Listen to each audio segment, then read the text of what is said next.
Saya sambung lagi ke petugas polisi tadi, polisi dan tentara dan apa tadi, Pol PP ya.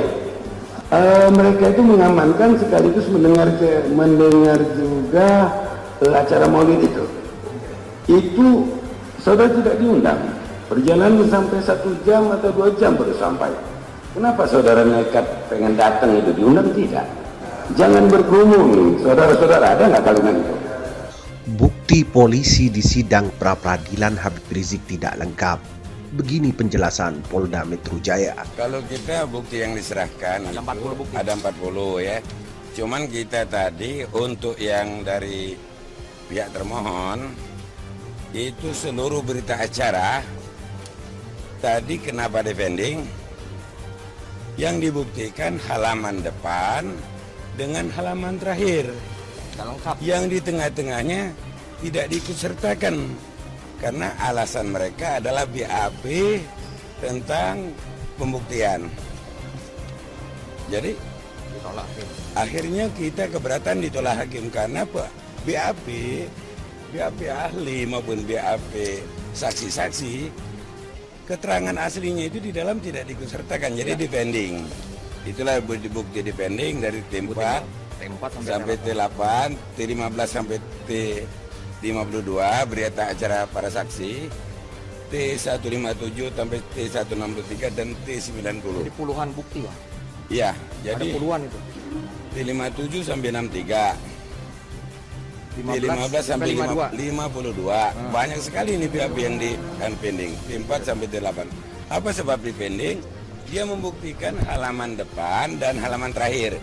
BAP tengah-tengahnya tidak disertakan. Begitu. Kan harus ke tangan puskesmas nggak ditandatangani. Nah, kemudian ada lagi dokumen-dokumen dari puskesmas, dari pendapat etimologi segala macam tadi tidak jelas di produk dari mana dan tidak ada yang bertanda tangan. Kita juga keberatan dari depending gitu. Dari termohon adalah BAP dari pemohon. Ya. Kalau dari pemohon buktinya ada daftar buktinya. Kita kasihkan aja ini. Berapa lembar Bang? 40 bukti dari kita. Kasihkan aja Ada kalian. surat izin ini ya Bang? Surat izin membuat acara pernikahan itu?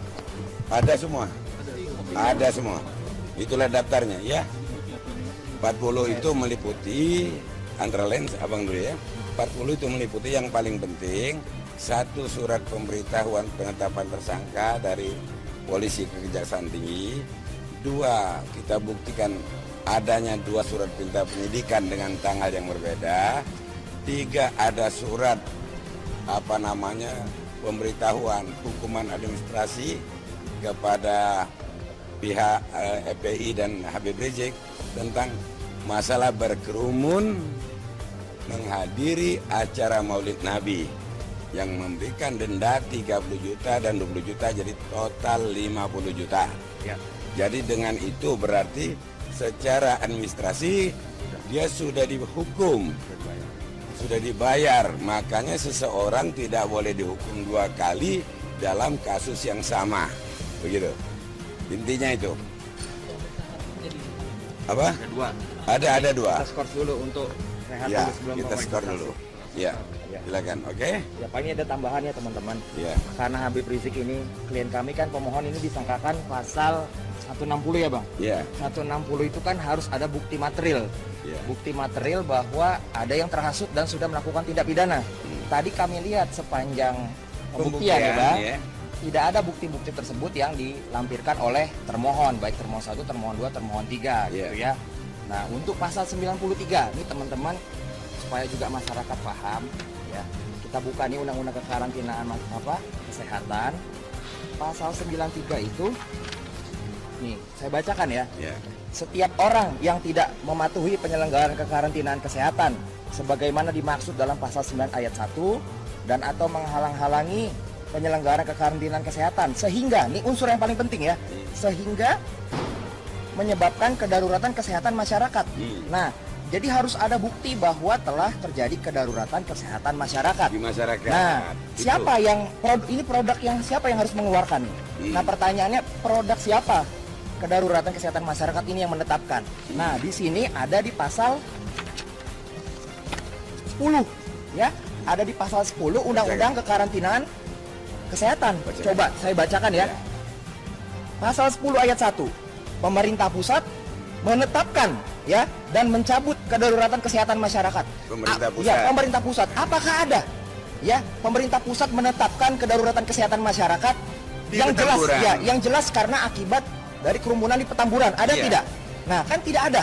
Nah, Tidak. jadi mutlak buktinya harus ada ya. Jadi kami optimis sampai sekarang ya, Bang. Iya. Mudah-mudahan Allah kabulkan ya, bukannya kami mendahului. Mudah-mudahan Allah kabulkan, ini pra peradilan kami diterima insya Allah. Ya. Amin. Jadi Ya. dari pasal 93 itu tidak ada pembuktian tentang penetapan bahwa di sana terjadi kedaruratan kesehatan Ya, langsung ditetapkan pemerintah yang pusat. sudah ditetapkan pemerintah pusat, apalagi khusus di Petamburan. Ya. Nah, itu yang dimaksud. Khusus, bukan umum ya. Ya khusus kan wilayah yang kita disangkakan di rumah Habib Rizik dan airport Bandara Soekarno-Hatta. Oke. Petamburan 3. Kemudian setelah kita lihat dari bukti yang diajukan oleh termohon, dari bukti T1 sampai dengan bukti 110 ini, dari bukti T1 dari termohon sampai bukti 110 bukti, tidak ada satupun bukti bahwa sudah ada orang yang dinyatakan tersangka atau divonis pidana karena terhasut oleh Habib Rizik. Tidak ada satupun tentang sangkaan pasal 160. Ya, tentang pasal 93 tadi seperti yang dijelaskan oleh teman kami tadi, bahwa tidak ada penetapan dari pemerintah bahwa di Petamburan darurat kesehatan. Apabila tidak ada itu pasal 93 tidak bisa dibuktikan. Nah, tidak bisa disangkakan. Ternyata dalam bukti ini dari bukti T1 sampai 110 tidak ada penetapan itu. Nah, itu.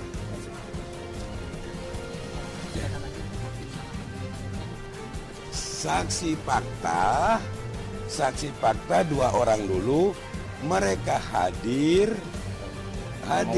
di acara Maulid Nabi dan hadir di acara pernikahan tanpa diundang, dan dialah yang ikut berkerumun. Jadi masyarakat itu sendiri yang ikut berkerumun, kita hadirkan jadi saksi. Maksudnya kan ini yang jadi masalah kan soal menurut versi dari penyidik dilarang berkerumun. Nah, orang berkerumun ini kita hadirkan jadi saksi. Apakah berkerumun itu atas perintah Habib Rizik atau bukan? Atau dia datang sendiri? Nah, faktanya nanti kita hadirkan bahwa dia datang sendiri berkerumun itu. Itu intinya. Tanpa diundang, oke? Bukti polisi di sidang pra-peradilan Habib Rizik tidak lengkap. Begini penjelasan Polda Metro Jaya. Hakim Pengadilan Negeri Jakarta Selatan sempat menunda sidang pra-peradilan penetapan tersangka Habib Rizik Syihab yang beragendakan pembuktian Rabu 6 Januari 2021. Penyebabnya, bukti-bukti yang diserahkan polisi dianggap tidak lengkap. Namun, polisi menyebutkan kalau bukti-bukti itu sudah lengkap, hanya kurang rapi saja. Kabid Hukum Polda Metro Jaya, Kombes Pol Hengki mengatakan, sejatinya polisi tidak mempersoalkan tentang pra-peradilan yang diajukan Habib Rizik Syihab. Hanya saja harus sesuai dengan mekanisme yang ada. Artinya kan pra-peradilan itu keberatan dari pemohon dengan menyampaikan alasan yang ada. Tentunya kita sebagai termohon akan memberikan tanggapan juga atas apa yang sudah penyidik lakukan, ujarnya kepada wartawan Rabu 6 Januari 2021. Terkait penundaan sidang pra-peradilan lantaran bukti termohon dianggap tak lengkap, Hengki menyebut sejatinya bukan tidak lengkap. Semua bukti yang diserahkan ke hakim sudah sesuai, hanya kurang rapi dan harus diperbaiki kembali. Bukan dipending, tidak ada yang dipending. Maksudnya dipending itu karena ada juga yang harus dilengkapi, ada juga yang penomorannya dan lampiran perlu dirapikan lagi, tuturnya. Namun dia tak merincikan bukti-bukti apa saja yang diserahkan termohon ke Hakim Pengadilan Negeri Jakarta Selatan. Dia hanya menyebutkan kalau bukti-buktinya itu banyak dan sudah masuk ke materi sehingga tak bisa dibeberkan. Sidang ketiga pra-peradilan penetapan tersangka Habib Rizik Syihab itu sempat dipending pada pukul 15.00 waktu Indonesia Barat. Namun pada pukul 16.00 waktu Indonesia Barat, sidang sudah kembali dilanjutkan. Tapi kenapa bukti dari polisi bisa tidak lengkap? Apalagi kalau tidak lengkap, kenapa bisa digunakan untuk menjerat Habib Rizik masuk penjara? Entahlah. Namun bagaimana tanggapan Anda? Anda sendiri yang mampu menjawabnya. Kami hanya bisa memberitakan Menembus Batas Indonesia.